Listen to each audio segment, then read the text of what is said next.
ওমানের বারকা বাজারে অভিযান চালিয়ে অন্তত 15 জন প্রবাসীকে আটক করেছে পুলিশ। মঙ্গলবার সন্ধ্যা 7:30টার দিকে বাংলাদেশি অধ্যুষিত এই স্পটে অভিযান পরিচালিত হয়।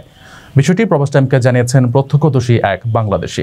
এটা বাংলাদেশে মার্কেট বলি পরিচালনা হয় বা বাংলাদেশের মার্কেটই সবাই বলে, বাঙালি মার্কেট। এখানে যে যেখানে কাজ করুক সারাদিন সন্ধ্যার টাইমে সবাই একসাথে হয়, শত শত লোক একসাথে জড়িত হয়। সেই কারণে এখানে এই বিশাল অভিযান চালালো যৌথ বাহিনী ওমান। তো চালানোর পরে সবাইকে চারিদিকে ঘেরাও করে একসাথে জড়ো করার পরে যাদের পতাকা আছে সবকিছু ঠিক আছে তাদেরকে ছেড়ে দিয়েছে, আর যাদের ভিসা পতাকা নাই তাদেরকে নিয়ে গেছে। প্রায় 15 থেকে 20 জন হবে এরকম। সম্প্রতি সময়ে শ্রমবাজারে অনিয়ম রুখতে নানামুখী উদ্যোগ নিয়েছে ওমান সরকার। নিয়মিত অভিযান জোরদারের পাশাপাশি অবৈধ প্রবাসীদের জরিমানা ছাড়াই বৈধ হওয়ার সুযোগ করে দেওয়া হয়েছে। এরপরও যারা সুযোগ কাজে লাগাচ্ছেন না তাদের বিরুদ্ধে কঠোর অবস্থানে আছে পুলিশ।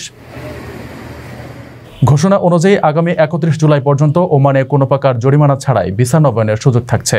সেই সময়ের মধ্যে যারা ওমান ছাড়তে ইচ্ছুক তারাও এই সুবিধা ভোগ করতে পারবেন। ওমানের সেরা রেট দিচ্ছে বাংলাদেশি প্রতিষ্ঠান গালফ এক্সচেঞ্জ। প্রিয়জনকে টাকা পাঠাতে আজই আসুন আমাদের যে কোনো ব্রাঞ্চে অথবা কল করুন স্ক্রিনে দেয়া নাম্বারে। গালফ এক্সচেঞ্জ, বাংলাদেশিদের প্রিয় এক্সচেঞ্জ।